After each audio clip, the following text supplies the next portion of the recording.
Halo, ketemu lagi bersama akun YouTube Hadi Siantar. Horor seluruh dunia, horor seluruh dunia, horor seluruh dunia. Salam rahayu buat kita semuanya. Sekarang hari Jumat, tanggal 19 Agustus 2022, jam setengah 9 pagi waktu Indonesia bagian Barat. Oh ya pemirsa, saya mau kasih tahu ya, memang gigi saya agak kerenggang ya. Ya dulu waktu masih anak-anak itu, waktu sakit dikasih antibiotik antibiotik antibiotik ya, makanya efeknya ke sekarang. Nanti sih kalau ada uang mau diperbaikin ya. Oke, hari ini ramalan saya tentang video saya tentang ramalan tahun 2023. Oke, ini nomor HP saya ya, 0878 7340 6915. Nomor HP WhatsApp saya ya, 0878 7340 6915. YouTube-nya Hadi Siantar, Facebook-nya Wang Sugito, Instagram-nya Mekar_Prangko_Kuno. Kalau saya pribadi sih ya, saya tidak ngotot tentang ramalan saya harus terjadi, enggak. Karena bagi saya, andai pun terjadi, itu bukan karena kemampuan saya, tapi karena Tuhan yang Maha Baik memberi info ke saya. Andai pun tidak jadi, itu juga nggak apa-apa, karena yang saya dapat info itu dari Tuhan yang Maha Baik, vision, lalu saya sampaikan lagi. Memang saya harus saring beberapa ya, karena di Indonesia itu ada namanya Undang-Undang ITE, makanya saya harus tahu. Saya tahu batasnya, mana yang boleh disampaikan, mana yang tidak boleh disampaikan. Oke.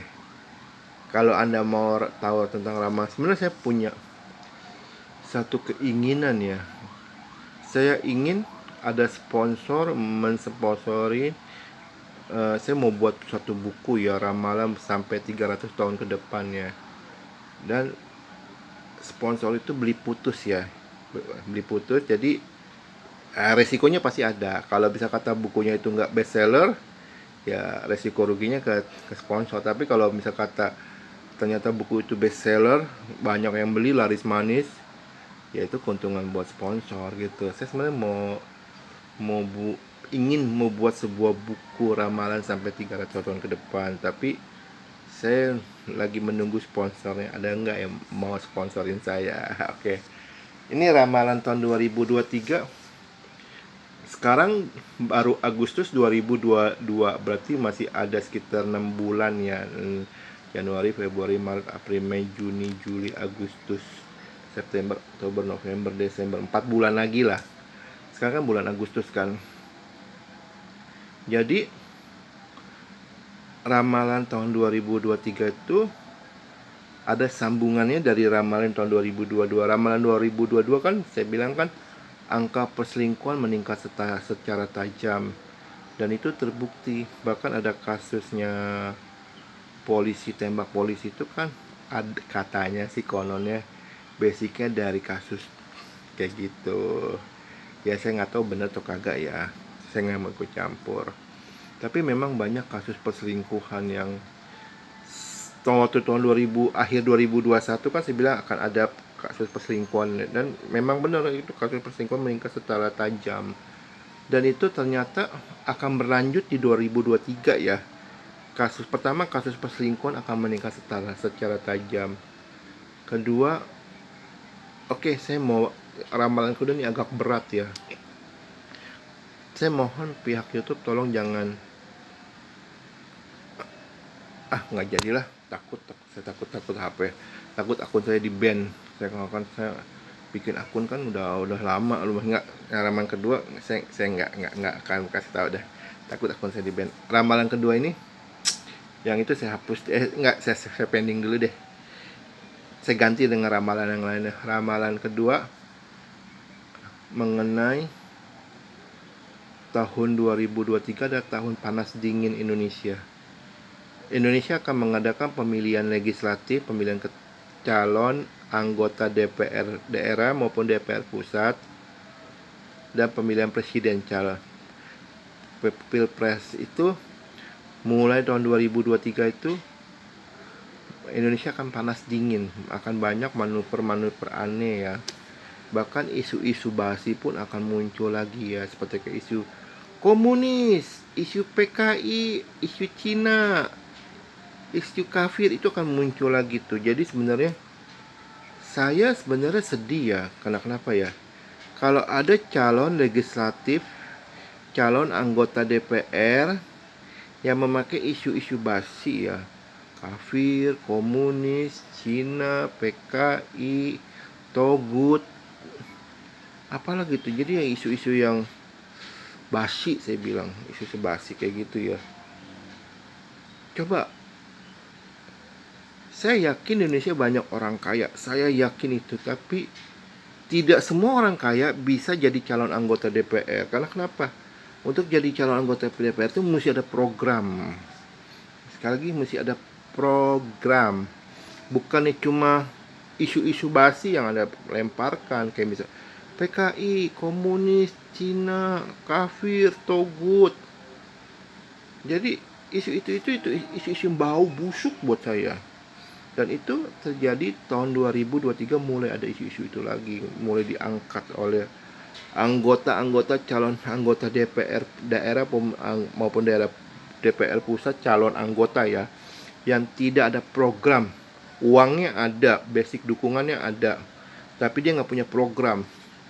Orang-orang calon seperti itu yang harus dipantau. Karena kenapa? Itu punya potensi untuk korupsi. Kalau calon anggota DPR atau calon DPR daerah atau DPR pusat punya program, bosnya isu-isu basi kayak gitu, isu kafir, komunis, Cina, Togut, itu isu-isu basi saya bilang ya. Oke. Jadi ramalan saya kedua adalah tentang tahun 2023 Indonesia akan panas dingin secara politik, akan ada manuver-manuver aneh, akan ada brutus-brutus aneh. Jadi Pak Presiden Jokowi harus siap-siap ditikam dari belakang. Dan ini pengertian harafiah ya, dalam arti gini loh, pengertian akan banyak brutus-brutus yang membusukkan kerja bagus Pak Jokowi dan Pak Kiai Haji Ma'ruf Amin. Iya, kan kita lihat aja. Oke, itu ramalan saya yang kedua. Ramalan saya yang ketiga akan ada namanya anomali cuaca dan anomali bencana alam. Anomali itu adalah sesuatu yang tidak bisa ditebak. Ya, anomali cuaca. Makanya dulu saya pernah teriak-teriak di Facebook, di YouTube, bahwa Indonesia perlu kerjasama dengan Jepang. Ya, buat teknologi cuaca, pemantau cuaca dan pemantau bencana alam itu Jepang nomor satu loh, Jepang. Ya, teknologi Jepang nomor satu. Saya harus akui bahwa sudah saatnya Indonesia beli peralatan pemantau cuaca dan beli peralatan pemantau bencana alam dari Jepang. Karena kenapa? Yang namanya cuaca dan bencana alam itu jika terjadi ruginya tuh banyak di masyarakat. Udah saatnya pemerintah beli dari Jepang ya. Saya tidak endorse Jepang ya, negara Jepang ya. Kalau orang Malaysia bilang Jepun. Tapi memang harus diakui bahwa negara Jepang buat peralatan pemantau cuaca dan peralatan pemantau bencana alam, misal kayak kata gunung berapi, itu memang nomor satu dia. Jepang hebat. Udah saatnya beli. Karena kenapa? Di poin ketiga ramalan saya itu kan ada anomali cuaca dan anomali bencana alam. Indonesia harus siap-siap. Sekali lagi, Indonesia harus siap-siap. Saya udah kasih tahu ya. Jangan bilang anak indigo telat kasih info. Saya jewer loh kalau bilang anak indigo salah kasih telat kasih info. Saya udah kasih info loh. Sekarang gimana reaksi pemerintahnya? Jangan bilang, oh anak indigo salah kasih info. Saya jewer kupingnya kalau berani bilang anak indigo salah kasih telat kasih info. Saya udah beberapa tahun yang lalu saya udah bilang, Indonesia perlu membeli peralatan pemantau cuaca dan perlu membeli peralatan pemantau bencana dari negara Jepang. Karena negara Jepang adalah negara nomor satu hebat buat pemantau cuaca dan pemantau bencana alam. Ya, beli, oke. Itu poin nomor 3, anomali cuaca dan anomali bencana alam. 3 aja cukup kali ya, sampai 5 deh.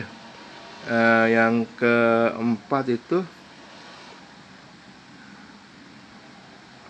3 aja deh, cukup deh, karena kalau saya banyak-banyak kasih itu nggak seru. Jadi ramalan saya pertama itu kelanjutan dari ramalan tahun 2022 ya, bahwa bahwa angka perselingkuhan akan meningkat secara tajam, satu. Terus kedua, ramalan saya 2023 itu poin nomor 2-nya, Indonesia akan masukin panas dingin secara politik ya. Lihat, akan ada manuver-manuver aneh, akan ada isu-isu basi yang akan dilontarkan kayak PKI, komunis, Cina, togut. Aduh, saya bingung dah kayak gitu deh. Orang-orang yang calon anggota DPR yang hanya lemparin isu itu adalah, itu perlu dipantau, karena itu calon-calon koruptor itu, karena dia nggak punya program. Uang ada, jaringan ada, tapi nggak ada punya, itu miskin program, bukan miskin nggak ada program.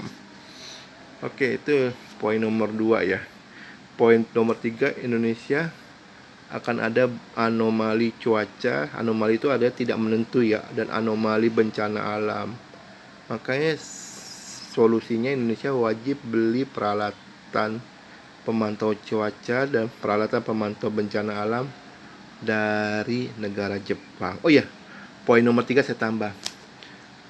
Perlunya Indonesia membentuk Kementerian Bencana Alam, Membenlam, karena selama ini kalau ada kasus bencana alam itu yang tangani itu Departemen Sosial. Kita tahu Departemen Sosial itu ruang lingkupnya sangat luas, seperti kayak pembagian sembako, buat BLT, bantuan langsung tunai, terus buat mengcover panti asuhan, panti jompo, memberi banyak bebannya. Makanya perlu dibentuk Kementerian Bencana Alam. Nah, itu itunya apa? Ada unit-unitnya kayak tim SAR. Terus ada tim itu apa yang buat gerak cepat untuk menangani pemulihan bencana alam gitu. Jadi dengan adanya Kementerian Bencana Alam, ini bukan berarti kita berdoain Indonesia akan ada bencana, bukan. Dengan ada Kementerian Bencana Alam, Indonesia lebih siap. Contoh kata ya, misal kata di satu contoh, misal kata di daerah X ada bencana alam, dalam hitungan detik Indonesia bisa mendirikan tenda darurat dalam hitungan detik ya. Kalau itu ada Menteri Bencana Alam. Tapi kalau tidak ada Menteri Bencana Alam, mungkin perlu 1 hari 2 hari baru bikin tenda langsung gitu ya kan, buat posko darurat kan. Dengan ada pembentukan Menteri Bencana Alam, Membenlam itu, Indonesia mesti siap karena tahun 2023 itu anomali cuaca dan anomali bencana alam itu terjadi di Indonesia, itu harus. Oke. Jadi ada 4 poin yang saya kasih tahu. Pertama, angka perselingkuhan akan meningkat secara tajam, itu dari poinnya tahun 2022 dilanjutkan di 2023. Poin kedua itu Indonesia akan masukin panas dingin secara politik, karena Indonesia tahun 2024 akan mengadakan pemilihan umum. Poin nomor 3, akan terjadi anomali cuaca dan anomali bencana alam. Solusinya Indonesia harus beli peralatan dari Jepang untuk memantau cuaca dan memantau potensi bencana alam. Poin keempat, ramalan saya, Indonesia perlu membentuk Kementerian Bencana Alam, Membenlam, biar geraknya cepat langsung. Oke. Ini nomor handphone saya. Saya udah kasih ide-ide saya buat negara Indonesia tercinta ya. Jangan bilang Indigo telat kasih info. Saya jewer loh. Indigo tidak peduli sama negara. Saya jewer loh ngomong kayak gitu loh. Saya udah berkali-kali peduli dengan negara yang saya cintai loh. Ya kan, jangan bilang oh Indigo nggak peduli. Siapa bilang? Saya justru peduli dengan Indonesia. Oke, ini nomor handphone saya. 08 nomor HP WhatsApp saya. 087873406915. Kalau mau hubungi nomor lewat WhatsApp saja ya. Nomor HP WhatsApp saya 0817 73406915. Saya ulang ya nomor HP WhatsApp saya 0878 73406915. Saya ulang ya. 0878 73406915. Oke. Sebenarnya saya ingin pemerintah rekrut saya ya, karena saya banyak ide. Dan saya juga punya kemampuan khusus mendeteksi sumber minyak bumi. Saya banyak ide saya buat kayak ide pertahanan keamanan Indonesia, saya ada ide, tapi saya nggak bisa kasih tahu ke media sosial karena ada namanya undang-undang ITE. Ya kalau saya kasih tahu ya saya bisa kena. Makanya saya pengen ketemu dengan Presiden Republik Indonesia. Kalau saat ini kan Presiden Republik Indonesia kan Pak Joko Widodo sampai pertengahan Oktober 2024. Atau juga mungkin setelah Presiden Pak Joko Widodo ya, saya pengen ketemu banget. Saya banyak ingin ngobrol. Kasih saya waktu 2 jam untuk ngobrol dengan Pak Presiden. Oke. Sekian dan terima kasih. Oleh seluruh dunia, oleh seluruh dunia, oleh seluruh dunia. Salam rahayu buat kita semuanya. Terima kasih.